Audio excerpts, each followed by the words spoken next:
magacayga Hibaad Cali Dasar. Okay. Muddo intee leeg ayaa dagaal kula jirta ururka Al-Shabaab?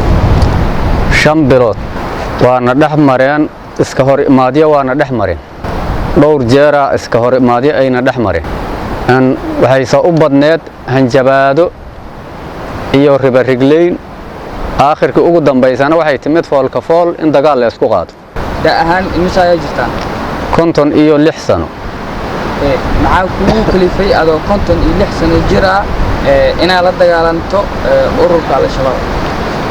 waxaa igu kalifay dhowr nudqo oo ugu horeyso caruurta aad dhashay oo 8 jirka ah amba 9 jirka ah keen oo aniga oo xaq igu leh oo lay weydiiyay taasa igu kaliftay inaan dagaalamo. waxaa kale oo igu kalifay haweenka oo la leeyahay qoys kastaba ha soo diro haweenayda joogto guriga 12 saac maalinta talaadada amba sabdiga waa inay naaguhu soo xaadiraan iyadoon la ogeyn wax hadda ay qabahayaan oo dana oo soo kordhihayaan. deegaanka Al-Shabaab kula dagaalaysan imisa ayuu u jiraa degmada Cadal? waxa uu u jiraa 65 kiiloomitir. 65 kiiloomitir. imisa ayaa dhantiin marka ururka Al-Shabaab la dagaalamay?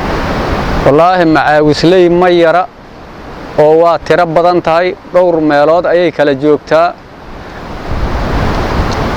marka adiga waxaan nahay adiga dad hadda gaaraya 200 balse hadda inta ku muuqata waa intaan hortaada taagan.